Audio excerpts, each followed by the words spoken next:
Une catastrophe à la bourse de Tokyo, une sonde spatiale qui s'écrase sur la planète Mars ou encore un studio de cinéma qui rate l'affaire du siècle, voici donc les 12 erreurs les plus coûteuses de l'histoire.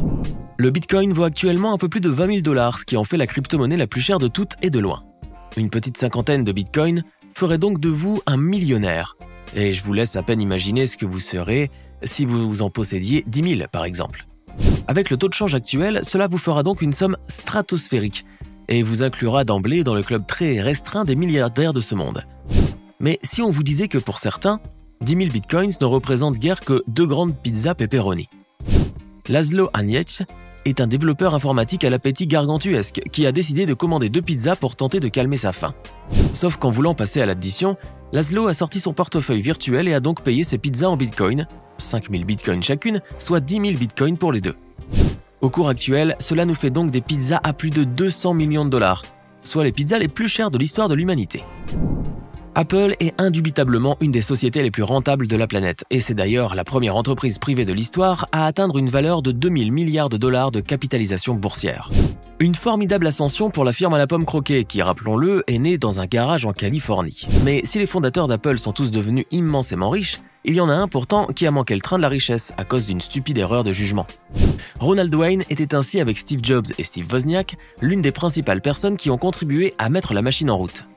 Il était d'ailleurs l'auteur du premier logo de la marque et avait ainsi hérité de 10% de la compagnie pour sa participation.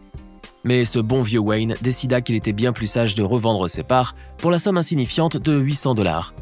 Il ne savait pas que la valeur marchande de ces 10% allait s'élever à 35 milliards de $ quelques années plus tard, et que sa fortune se serait élevée à 200 milliards de $ si seulement il était resté au capital de la société. L'univers cinématographique Marvel, aussi connu sous le nom branché de MCU, est une véritable planche à billets, puisqu'il aura généré un peu plus de 27,450 milliards de $ de recettes mondiales. Une véritable aubaine pour Walt Disney, propriétaire des studios Marvel, et de la quasi-totalité des super-héros de son bestiaire.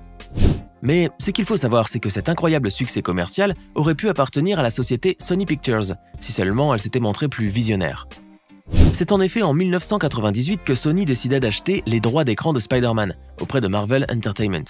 Ces derniers, qui à l'époque étaient en bien mauvaise posture financière, proposèrent alors à Sony de lui vendre non seulement les droits de l'homme araignée, mais aussi de tous les super-héros Marvel, incluant Iron Man, The Avengers ou encore les Gardiens de la Galaxie. Le prix proposé par Marvel était on ne peut plus dérisoire puisqu'il ne dépassait pas les 25 millions de $. Pourtant, Sony déclinera cette offre sous prétexte que personne n'était intéressé par ces personnages et que seul Spider-Man valait vraiment la peine de faire un film.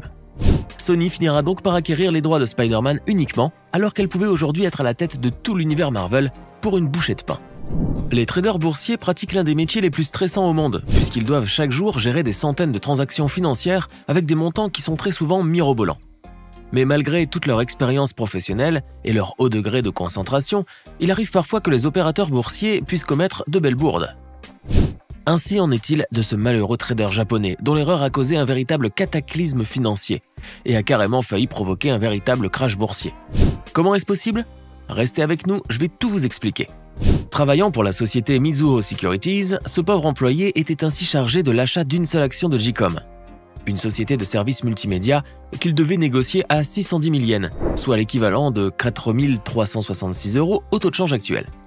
Mais au moment de conclure la transaction, le trader s'est complètement trompé de touche sur son clavier, passant ainsi une commande de 610 000 actions à 1 yen chacune.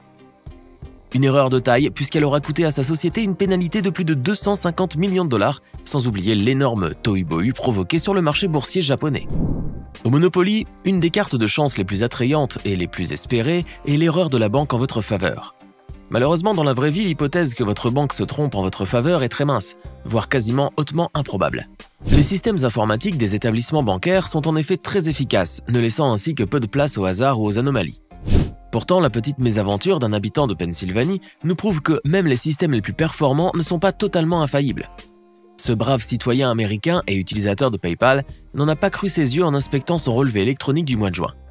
Car son compte affichait un montant qui défiait littéralement toute logique, avec un solde à 92 quadrillions de $, soit 1000 trilliards, ou si vous préférez encore 1 million de trillions.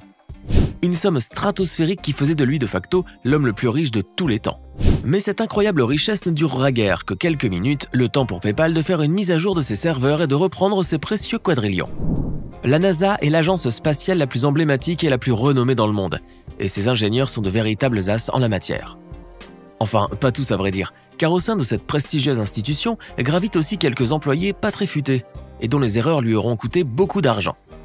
Mais quel que soit le niveau d'incompétence de ces derniers, rien ne pourra expliquer la grossière erreur qu'ils ont commise en 1998 lors du programme spatial Mars Climate Orbiter.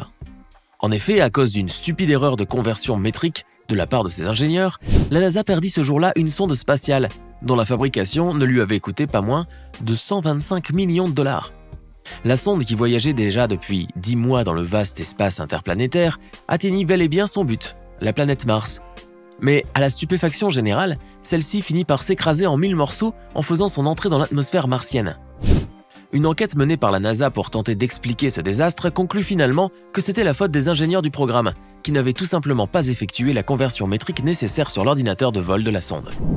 Yahoo est considéré par beaucoup de gens comme un moteur de recherche moribond, voire quasiment obsolète, et dont personne ne se sert d'ailleurs quasiment plus. La société californienne a pourtant été un des précurseurs du marché Internet, valant ainsi plus de 188 millions de dollars à son apogée dans les années 2000.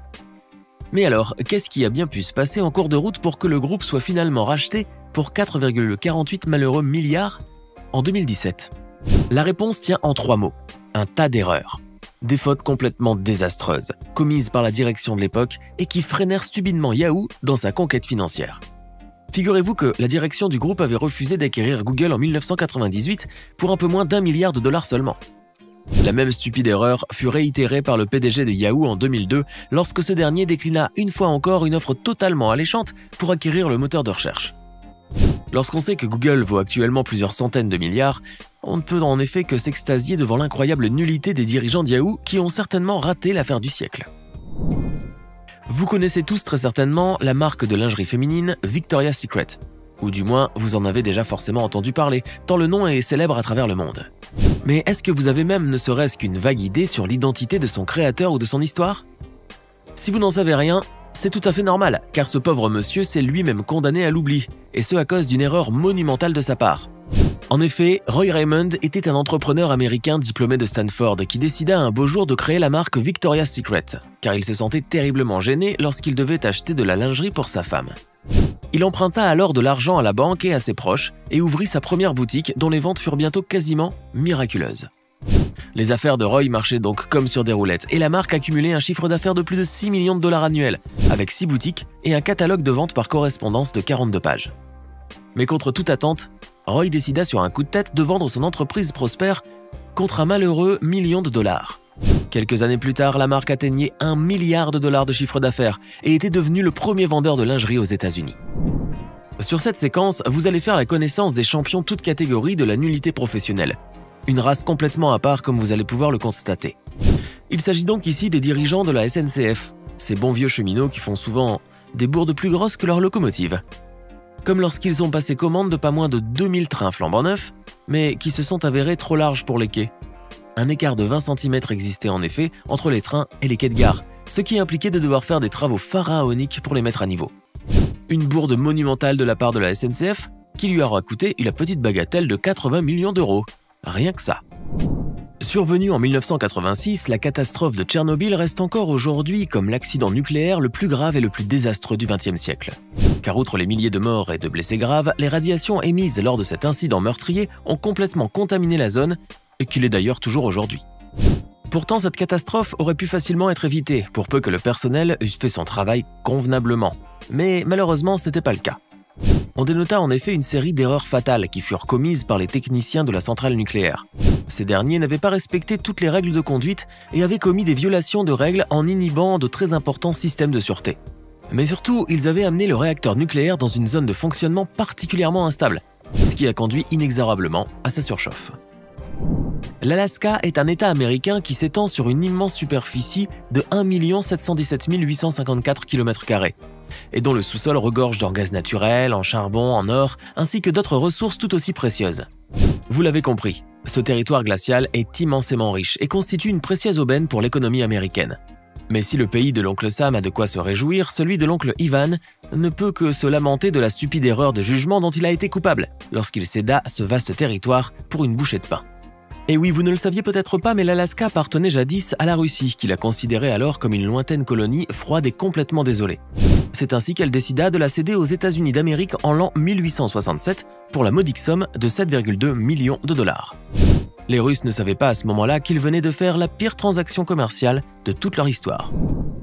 Et pour finir, nous allons vous parler du footballeur brésilien Ronaldinho et vous raconter comment il a été l'auteur d'une des erreurs les plus stupides de toute sa carrière sportive. L'ex-star du FC Barcelone était ainsi sous contrat publicitaire avec Coca-Cola. Un contrat plutôt juteux qui lui rapportait tout de même quelques 750 000 $ chaque année. Tout ce que Ronaldinho avait à faire, c'était de boire du coca devant les caméras et il était payé grassement pour cela. Mais le Brésilien a probablement jugé qu'il était plus sage de boire du Pepsi, ou peut-être juste qu'il en préférait le goût. Ce qui n'était pas du goût de Coca-Cola en tout cas, qui décida de lui résilier son contrat. Maintenant, dites-nous dans les commentaires ce que vous pensez de ces 12 erreurs les plus coûteuses et les plus stupides de toute l'histoire de l'humanité. N'oubliez pas de vous abonner et de cliquer ici pour regarder une autre de nos vidéos.